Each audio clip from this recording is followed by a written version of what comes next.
नमस्कार, आप देख रहे हैं IBS24। मैं हूं आपके साथ राहुल सिन्हा। छत्तीसगढ़ के खबरों के इस बुलेटिन में आपका स्वागत है। खबरों को देखेंगे विस्तार से। छत्तीसगढ़ के मुख्यमंत्री भूपेश बघेल उत्तर प्रदेश के दौरे पर हैं, जहां वे कांग्रेस प्रत्याशियों के लिए डोर टू डोर कैंपेन कर रहे हैं। इसी क्रम में नोएडा पहुंचे और कांग्रेस की महिला प्रत्याशी के पक्ष में उन्होंने प्रचार किया। प्रचार से पहले सीएम भूपेश बघेल ने मंदिर में दर्शन किया। इस दौरान उन्होंने कहा कि प्रियंका गांधी ने उत्तर प्रदेश में युवाओं, बेरोजगारों, महिलाओं और किसानों के लिए जो संकल्प लिया है, कांग्रेस सरकार बनने पर उसे पूरा किया जाएगा।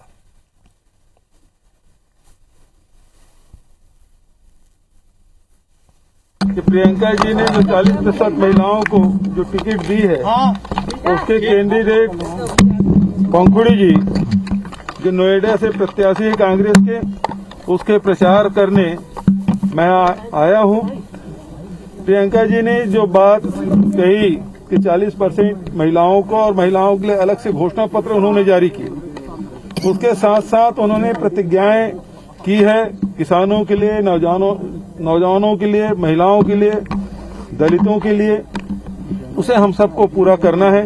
हमारी पार्टी सरकार में आती है तो उन सारी प्रतिज्ञाओं को हम पूरा करेंगे। भारतीय जनता पार्टी जो धर्म के आधार पर वोट मांग रही थी, वो उसके कलई खुल गया है कि उन लोगों के लिए उन्होंने कुछ किया नहीं है और इसलिए आम जनता उससे रुष्ट हो गई है। आम जनता के जो मुद्दे हैं, जनता के जो मुद्दे को लेकर हम जनता के बीच में जा रहे हैं, तो पूरा आशीर्वाद मिल रहा है और आने वाले समय में चौंकाने वाले रिजल्ट आएंगे। कानपुर के पुलिस कमिश्नर रह चुके और आईपीएस से स्वैच्छिक सेवानिवृत्ति लेने वाले असीम अरुण ने बीजेपी की सदस्यता ग्रहण कर ली है। असीम अरुण के पिता यूपी के डीजीपी रह चुके हैं और असीम अरुण की छवि स्वच्छ मानी जाती है। कन्नौज जिले के रहने वाले असीम अरुण को बीजेपी ने इसलिए लिया है कि जरूरत पड़ने पर उन्हें सपा के राष्ट्रीय अध्यक्ष अखिलेश यादव के खिलाफ या किसी महत्वपूर्ण सीट से चुनाव लड़ा जा सके। फिलहाल बीजेपी की योजना है कि असीम अरुण को सुरक्षित सीट के बजाय सामान्य सीट से प्रत्याशी बनाकर अखिलेश यादव को चुनौती दी जा सके।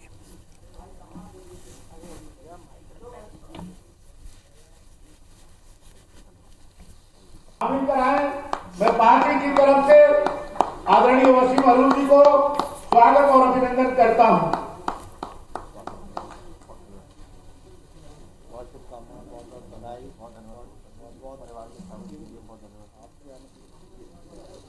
तो बीजेपी में शामिल हो गए हैं असीम अरुण, जिसे लेकर अब बीजेपी विशेष रणनीति बनाने की तैयारी कर रही है। आईपीएस से स्वैच्छिक सेवानिवृत्ति लेने वाले असीम अरुण अब बीजेपी के हो चुके हैं। असीम अरुण के पिता उत्तर प्रदेश के डीजीपी रह चुके हैं और असीम अरुण की छवि स्वच्छ मानी जाती है। कन्नौज जिले के रहने वाले असीम अरुण को बीजेपी ने इसलिए लिया है, जरूरत पड़ने पर उन्हें अखिलेश यादव के खिलाफ लड़ाया जा सके।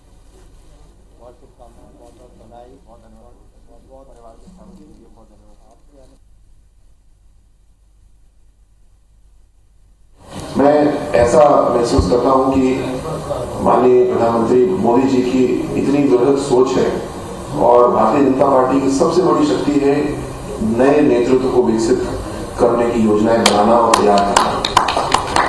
कुछ लोग पार्ट टाइम आते हैं, कुछ लोग पूर्णकालिक आते हैं। क्योंकि मैं सरकारी सेवा में हूं तो मैं पूर्णकालिक ही आ सकता हूं और इसके लिए मैं बहुत आभारी हूं कि मुझे ये पार्टी ने अवसर दिया।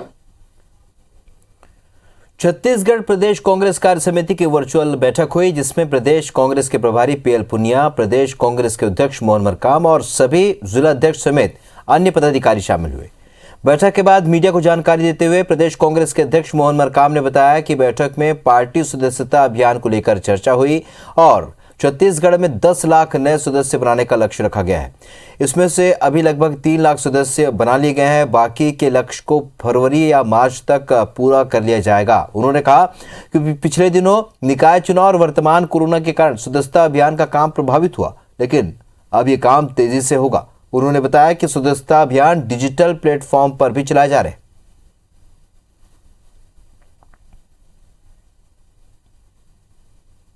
एक नया डिजिटल सदस्यता अभियान पूरे देश में चल रहा है, तो उसके लिए भी आज एआईसीसी ने के राजू साहब, आदरणीय पुनिया साहब ने हमें मार्गदर्शन दिया है।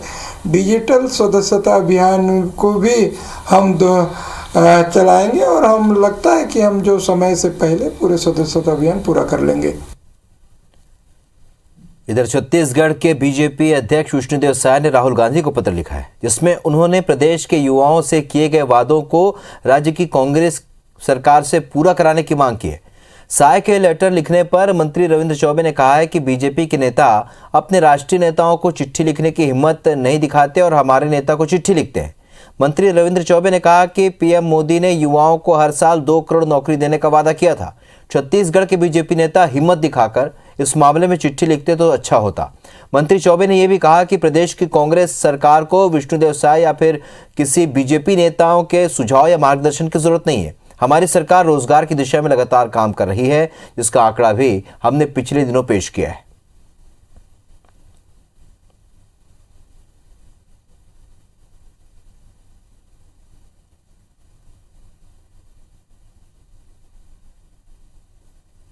अपनी पार्टी के राष्ट्रीय नेताओं को चिट्ठी लिखने की उनकी किसी की हिम्मत नहीं है, और जिनको चिट्ठी लिखना चाहिए देश के प्रधानमंत्री जी को, उनको चिट्ठी लिखने की हिम्मत तो छत्तीसगढ़ में भारतीय जनता पार्टी के किसी के पास नहीं है। दुर्भाग्य है, आदरणीय राहुल जी को उन्होंने पत्र लिखा है, थोड़ी समझदारी तो दिखाई दे रही है। बीजेपी प्रदेश अध्यक्ष विष्णुदेव साय के गृह जिले की पत्थलगांव नगर पंचायत में भाजपा पार्षदों ने अपनी ही पार्टी के नगर पंचायत अध्यक्ष के विरोध में मोर्चा खोल दिया है। विकास कार्यों की अनदेखी और भ्रष्टाचार के गंभीर आरोपों की लिखित शिकायत के बाद कलेक्टर रितेश अग्रवाल ने 24 जनवरी को अविश्वास प्रस्ताव की बैठक बुलाने के निर्देश दिए हैं। 15 पार्षदों की पत्थलगांव नगर पंचायत में 9 पार्षद के साथ भाजपा की सुचिता एक्का अध्यक्ष पद पर काबिज हैं। इसके अलावा यहां 5 कांग्रेस और 1 निर्दलीय पार्षद हैं। भाजपा के घरेलू कलह की वजह से अध्यक्ष पद अब कांग्रेस की झोली में जाने की संभावना बढ़ गई। हालांकि सांसद गोमती साय ने अपनी पार्टी के नेताओं के साथ बैठकों का दौर शुरू कर दिया।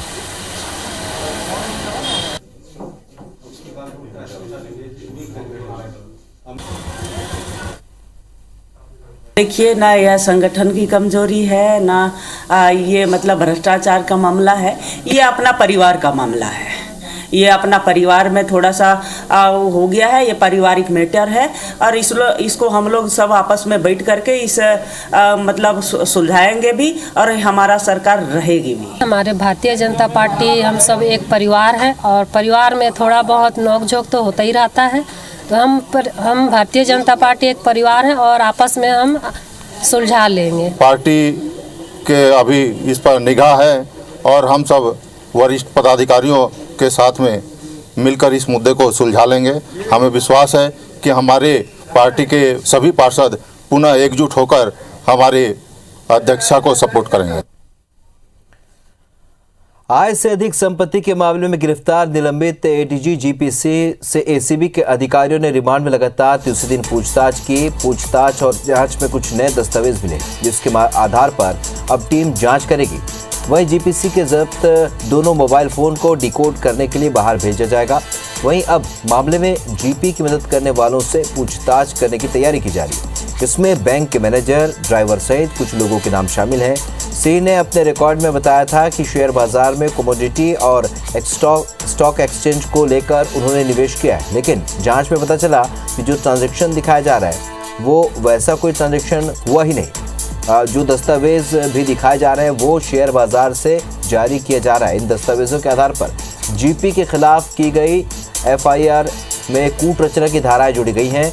जीपी सिंह का रायपुर के वीआईपी रोड के एक आलीशान होटल पुराना धमतरी रोड पर मौजूद एक बड़ी कॉलोनी में करोड़ों रुपए के निवेश करने की जानकारी मिली है। तो वहीं 25 अलग अलग बैंकों में करोड़ों रुपए के ट्रांजैक्शन की जानकारी हाथ लगी। तो बहुचर्चित ये पूरा मामला है। रिमांड पर है इस वक्त निलंबित आईपीएस जीपी सिंह। आज तीसरे दिन भी उनसे लगातार पूछताछ होती रही। एसीबी के अधिकारियों ने आज उनसे फिर पूछताछ की है और जांच में कुछ नए दस्तावेज मिले हैं। डिकोड करने के लिए अब उनके दोनों मोबाइल को जब्त करके भेजा जाएगा। जीपी की मदद करने वालों से भी अब आगे पूछताछ होगी। तो बैंक मैनेजर, ड्राइवर समेत कुछ लोगों के नाम शामिल हैं जो कि लगातार जीपीसी की मदद कर रहे थे। उनसे पूछताछ की जाएगी। 25 अलग अलग बैंकों में करोड़ों के ट्रांजैक्शन की जानकारी भी एसीबी को मिली है।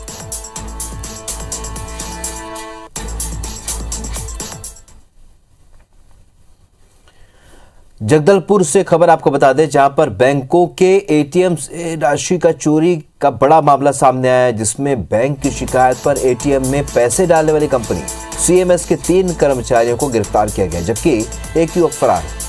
इन सभी ने मिलकर स्टेट बैंक को 3 करोड़ 30 लाख रुपए की चपत लगाई थी। शहर के कई एटीएम से गोलमाल की शिकायत आई थी।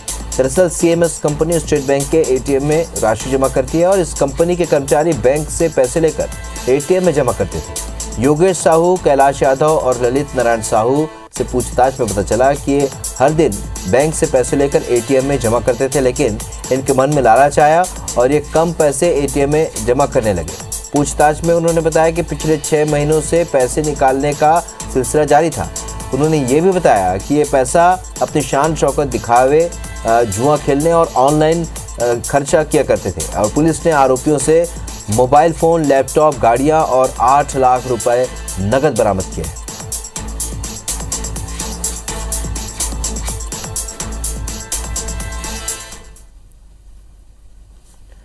रायपुर में कोरोना पॉजिटिव होने के बाद गायब हुए लोगों पर जिला प्रशासन सख्त हो गया है। जिला प्रशासन ने अपना मोबाइल बंद करने वाले ऐसे 19 लोगों पर एफआईआर दर्ज कराने की तैयारी कर ली है।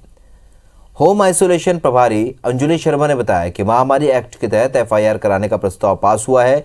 जल्द ही पुलिस की मदद से ऐसे लोगों को खोजा जाएगा और उन पर कार्रवाई की जाएगी। आगे से ऐसा ना हो, इसके लिए रायपुर एम्स, मेकाहारा और जिला अस्पताल समेत निजी और सरकारी जांच केंद्रों को लेटर भेजकर कहा गया है कि अब से जांच के दौरान लोगों से कम 2 मोबाइल नंबर लिए जाएं। इसके अलावा घर का पूरा पता भी फॉर्म में भरना जरूरी कर दिया गया है। दरअसल हर रोज करीब 10% लोग ऐसे होते हैं जो अपना मोबाइल नंबर बंद कर देते हैं। कई मरीज फॉर्म में गलत नाम, पता और मोबाइल नंबर भरते हैं।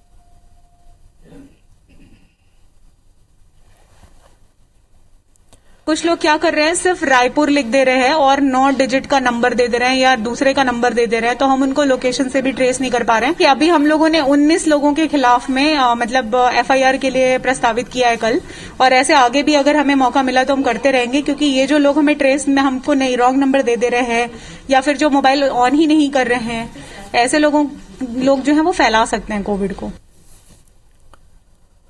गरियाबंद में कोरोना की तीसरी लहर से निपटने स्वास्थ्य विभाग पूरी तरह से तैयार है। कोरोना की दूसरी लहर से सबक लेते हुए जिले में बेहतर इंतजाम किए गए हैं।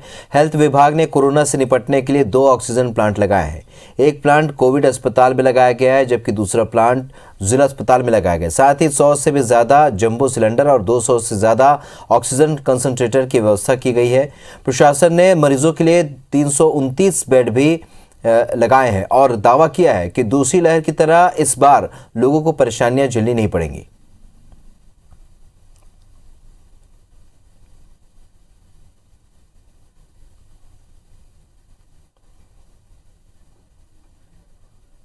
तो गरियाबंद में 2 ऑक्सीजन प्लांट लगाए गए हैं। कोरोना से निपटने के लिए प्रशासन ने तैयारी पूरी कर ली है। 200 से ज्यादा ऑक्सीजन कंसंट्रेटर भी उपलब्ध कराए गए हैं।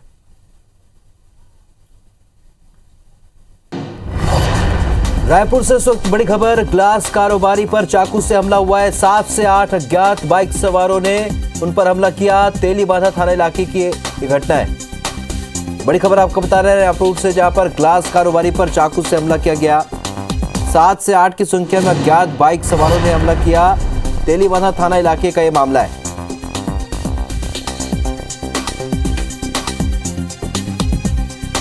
तहसीन जैदी हमारे सहयोगी और सूत्रीय जानकारी से फोन लाइन पर जुड़ चुके हैं। तहसीन, चाकूबाजी की घटनाओं को लेकर बार बार बैठकें होती है, बार बार निर्देश मिलता है, लेकिन उसके बाद भी ये घटनाएं थमने नहीं है। एक बार फिर हुआ है।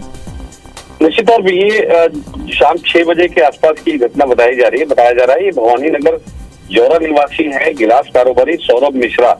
ये ग्रीन लाइट ढाबे के पास बैठे हुए थे, अकेले बैठे हुए थे। तभी 7 से 8 जो अज्ञात बदमाश हैं वो बाइकों पे हैं और आने के बाद उन्होंने उनको पहले मोबाइल छीनने की कोशिश की है, लेकिन उन्होंने जब मोबाइल नहीं दिया तो सब उनके मारने पे लग गए। और उसके बाद जो है अपने पास जो चाकू नुमा कुछ लेके आए थे वो उनकी कमर में मारा है, जिससे 2 बार उन्होंने की है कमर पे। और उसके बाद जो है वो सभी फरार हो गए। हालांकि सौरभ मिश्रा उनमें से किसी को जानते नहीं है लेकिन ये जो सभी अज्ञात बदमाश थे वो मौके से मरने के बाद वहां से भाग गए। तो फिलहाल अभी जो उनको अस्पताल ले जाया गया और उसके बाद हालांकि जो चोटें हैं वो ऊपरी चोटें हैं, लेकिन कमर पे चोटें हैं तो वो गंभीर हैं, तो उससे उनकी हालत जो है स्थिर बताई जा रही है। और तेलीबांधा थाना पुलिस ने उसमें मामला दर्ज कर लिया और अज्ञात हमलावर जो हैं उनकी तलाश शुरू की। लेकिन ये एक बार फिर यहाँ पे बात सामने आई है कि कई बार पुलिस के प्रयास ये रहते हैं कि जो ऑनलाइन चाकू मंगाए जाते हैं उनको जब्ती बनाते हैं और इस बात के दावे किए जाते हैं कि चाकूबाजी घटनाओं पे कुछ विराम लगेगा, लेकिन इस तरीके की जो वारदातें होती हैं वो कहीं ना कहीं पूरी जो धरातल की जो सच्चाई है वो सामने ले आती है। तो एक बार फिर ये जो चाकूबाजी की घटना जो है रायपुर के तेलीबांधा थाना इलाके में ये हुई है। और ग्रीन लाइट जो ढाबा है, हालांकि जो इलाका है ये रात में, क्योंकि जिस तरीके से नाइट कर्फ्यू है उसके बावजूद भी ये रात भर खुले रहते हैं, तो उसके बाद जो है इस तरीके की घटना वहाँ होना लाजमी है। इस तरफ प्रशासन को ध्यान देने की यहाँ पे जरूरत है। जी बिल्कुल ध्यान देने की जरूरत है। और लगातार जिस तरीके से बातें सामने आई है, ऑनलाइन चाकू भी पहुंच रहे हैं लोगों तक और नशे का कारोबार भी जिस तरीके से बढ़ा है, जाहिर सी बात है इस तरह की घटनाएं सामने आ रही है। तो ऐसी जानकारी के लिए बहुत शुक्रिया आपका।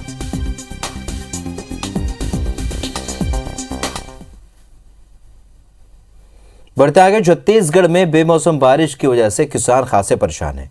ऐसी ही दो तस्वीर हम आपको दिखाते हैं, जिसमें भिलाई में हो रही बारिश से किसानों के सैकड़ों एकड़ में लगी सब्जी की फसल खराब हो चुकी है। दुर्ग जिले के धमधा, दुर्ग, पाटन तीनों ही ब्लॉक के किसान फसल के प्रभावित होने से परेशान हो चुके हैं। अकेले दुर्ग में ही 13 से 14 हजार हेक्टेयर की फसल पर बुरा असर पड़ा है।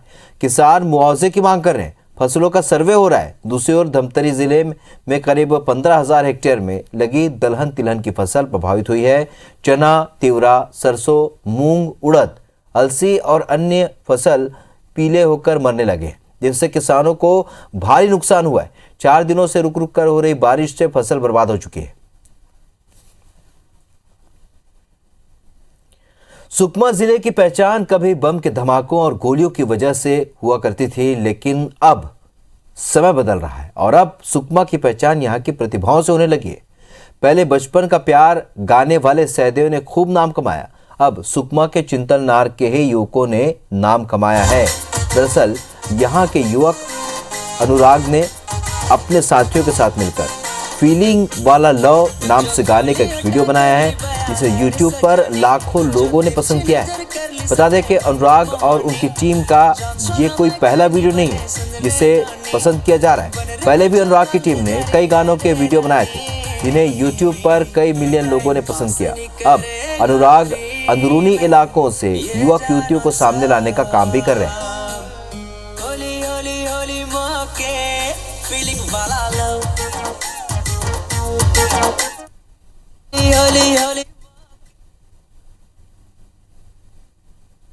कुछ दिनों पहले ही हमारा नया गाना फीलिंग वाला लव आया है, जिसे आप अभी देख रहे हैं। उसमें कास्ट में विमल और श्रेया हैं, जिन्होंने बहुत अच्छा काम किया है। हमारा उद्देश्य हल्बी बोली को हल्बी गानों के माध्यम से पूरे छत्तीसगढ़ में फैलाना है। और हम जिस जिले में रहते हैं, सुकमा जिले में, यहाँ किसी टैलेंट की कमी नहीं है। यहाँ के अंदरूनी इलाकों में भी बहुत से टैलेंट छुपे हुए हैं, जिसे हम निकालने की पूरी कोशिश कर रहे हैं। तो छत्तीसगढ़ की खबरों में फिलहाल इतना ही, लेकिन ताज़ा अपडेट के लिए आप बने रहिए IBC 24 के साथ। नमस्कार।